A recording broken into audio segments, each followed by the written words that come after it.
Hey folks, Pat here from DNS, and this Madison area fishing report is current as of March 22nd. Before we get started, just a couple quick things. The Capital City chapter of Muskies Inc. is having their Muskie School tomorrow, March 23rd at Waunakee High School. You can go on their website here, Capital City Muskies Inc., and register for the school. Check out the lineup of speakers, but they always have some really great speakers come in. If you want to learn more about muskie fishing, this is your opportunity to do it, and not to mention that Capital City Chapter of Muskies Inc. is a great group of folks doing great things for muskies in the area, so check it out if you're into muskie fishing. Otherwise, a little bit of shop news here. So we got our spring seminar series coming up. Just wanted to remind folks of that. We do these every Thursday at 7 p.m., the 3 weeks leading up to the opener. On April 28th, we have Noah Humfeld talking about getting ready for opening day.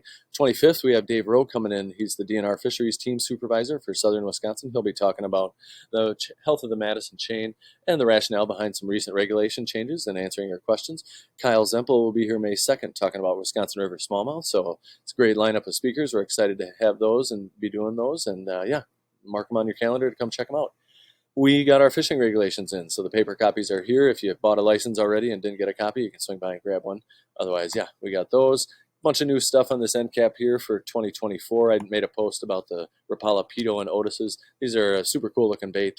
Front end's hard, the back end is a soft bait, and yeah, paddle tail and a twister tail on these. Very realistic looking, and they were only available in Europe and Canada previously the last couple of years. But one of my distributors got an exclusive deal through Rapala, so you won't find these at big box stores. So swing by the shop and check those out. Also, the Z-Man Gobius. This is a paddle tail swim bait that is, of course, made of the Z-Man plastic, very durable, and a lot of people are excited about these. They are pretty cool looking. So we got those. We got all our stuff on the door. What do we got here? Some posters. Muskies Inc. is having their annual fundraiser seminar fundraiser on April 6th. They got Jeremy Smith coming in to talk at that. We got the Spring Fair fundraiser for Southern Wisconsin Trout Unlimited. Tickets are on sale for that now. That's April 20th. Great event, great prizes, great food, great fellowship. It's great. Drinking with Scissors. Kyle just had his last one here on the night, or not second to last one on the 19th. So the last one of the season is coming up April 16th. Those are great events, and a bunch of other stuff on the wall there, so, or on the door. So I guess that should do it for that. We'll get into the report here. We had some cooler weather this last week with more seasonal temps, barely cracking 40 degrees most days. It's been dry this last week, but we got some snow last night and some more today, but that won't stick around long. And we could actually use the moisture, so I'll take it. A little bit warmer next week with temps hovering around 50 degrees, so there should be some good opportunities to get out and do some fishing. Of course, game fish season remains closed until May 4th. With the cooler, windier weather this last week, there haven't been a lot of folks getting out fishing. Water levels have been coming up across the chain, but are still very low.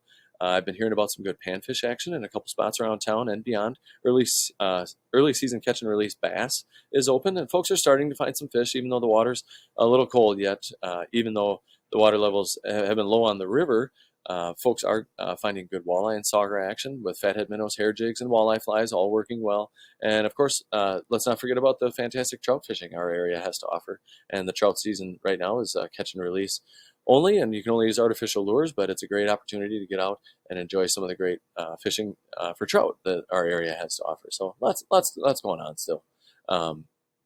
Up here on Cherokee, up the Cherokee Mark area, I haven't heard a lot of reports up there. Some panfish, mostly small bluegills, and a few folks have been getting some crappie up there. A lot of the bass folks that have been fishing up there are complaining about catching small pike and not many bass. Down to the 113 bridge, some folks have been getting some crappie down there. Action's been pretty good if you can get on them, but it's spotty. They are either in there or they're not.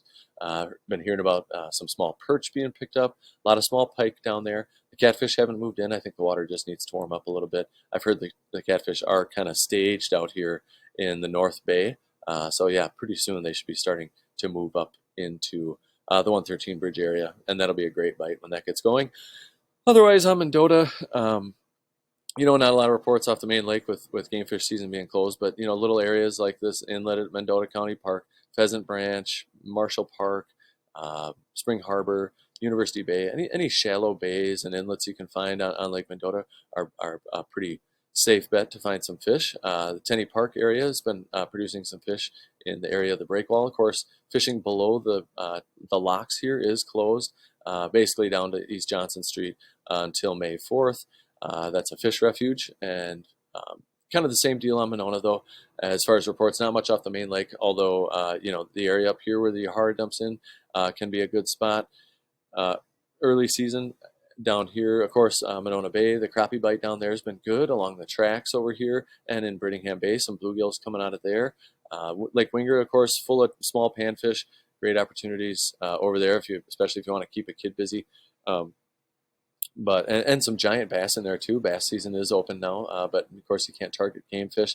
And the area below the Winger Dam over here is closed as a fish refuge, and I have heard that the muskies are starting to pair up over there. I haven't heard about a lot jumping, but um, a lot of good. It's just a really cool thing to go down there and see giant muskies just swimming around at your feet and getting ready to do their thing. Otherwise, like I said, on Monona, kind of the same deal. Shallow bays are where you're going to find fish. So Turville Bay, Weechawbuck, formerly known as Squaw Bay, um, pretty safe bets. Winnequa Park lagoons and these channels over here also can be good panfish holding spots. As you move down the way here, Lattice Park area can be good. The launch there is more water in the chain, but the Lattice Park area I hear is still very low. But anywhere from Lattice Park all the way down into Upper Mud can be very good panfish action this time of year. Um, I haven't heard much out of Lake Farm, but yeah, or Lake Wabisa in general, but Lake Farm can be a pretty good spot. I've heard about a few bluegills coming off the south end of Wabisa here off Goodland Park. Um, oh yeah, and the Babcock launch is open. I think I mentioned that last week, but the area below the Babcock Bridge is closed to fishing as another fish refuge. We got down at Keeganza. Haven't heard much out of Keeganza, but the Fish Camp Lake or Fish Camp Park area can be a good spot early in the season. Otherwise, yeah, I mean that kind of does it for the Madison chain. Down at Indian Fort, I've been hearing about some walleye and sauger and some pike moving in there. Haven't heard much out of Lake Koshkonong itself, but folks are getting into the river here and getting some walleyes all the way from Black Hawk Island up past Fort and up to Jefferson, and especially at the Jefferson Dam. Like I said, folks using walleye minnows, jigs, hair jigs, and walleye flies have all been super productive for those fish. All right, so we're back. Sorry about that. Anyway, yeah, Jefferson Dam's been great. And let's see, they've been getting some fish up to Beaver Dam. I hear the eater catfish bite is rocking and rolling again up there. So if you want to get some eater catfish, that's been a good bite. And I'm sure the walleye fishermen up there would appreciate taking some of those catfish out. Otherwise, the river, yeah, it's been super great. Lots of people fishing the dams mostly. So Prairie du Sac, Wisconsin Dells, Castle Rock, Petenwell, all the dams up and down the river have been holding fish. A lot of good walleye and sauger action there. The bite over on Lake Wisconsin, there was a good perch bite happening over there in a few shallow areas, Oakey and the Grade and Harmony Grove and Moon Valley. So a lot of good fishing to be had over there. But I haven't heard how that bite's doing in the last week or so. I know folks are getting walleyes out there. It's more of a numbers game than a size game. So there's that. And yeah, but yeah, the perch bite over there has been great. I just haven't heard anything recently with all the cold weather, if that's turned them on or what, or off. So portage up to the Wisconsin Dells, great smallmouth water in there. Haven't heard any reports. Dells Dam has been good. A lot of walleye and sauger in there, although smaller fish abound, it sounds like. Castle Rock Dam, Petenwell Dams, all those places are stacked with walleye and sauger right now, getting ready to do their thing. The Mississippi River, super hot panfish bite, or perch bite going on over there, up and down the river. So yeah, go over and check that out. Either get on a barge if you know somebody with a boat, you can get out there. I haven't heard much from any of the shore anglers out there because the water's so low. Some of the spots that folks can fish from shore over there have been kind of too low to fish. Over to Milwaukee, the brown trout and steelhead are active in the harbors right now, and also in the tributaries. So I've heard that some of the rain we got previously had moved a bunch of steelhead up the rivers, so that they're hanging out there. I don't know if this cool weather has probably slowed that down a little bit, but those fish should remain in the tributaries and moving up as things warm up all the way up the whole east coast over here. I guess as far as and you can't forget about the walleye bite up here in Green Bay. I've shared a couple of Noah Humfeld's posts, but he's just pounding them out here in Green Bay. But the to Pier Dam, and the bite over in this area is, it's a bumper boats deal, but they're getting some big fish over there. So yeah, if you want to take a trip, you got that going for you. Otherwise, yeah, catch and release trout season, rocking and rolling here. Fishing's been tough recently because of the low, clear water, but folks are definitely still getting fish. This last week or this next week looks like some good conditions to get out and give it a shot on the spinning gear side of things. A Rapala countdown, a crappie-sized tube jig, or even a small spoon like a little Clio, kind of work slowly through deep pools or deep tailouts is a pretty safe bet this time of year. Otherwise, on the fly side of things, drifting a woolly bugger and a nymph through deeper tailouts and pools is a safe bet. But I did this. Where's my photos here of the? I was talking about blue-winged olives. They're starting to hatch now. Maybe not in this cold weather, but it just needs to warm up just a little bit. You start to see these guys coming off. Flimps and emergers would fill like kind of this category of flies here. So these are fished on the surface, but they don't necessarily need to stay floating.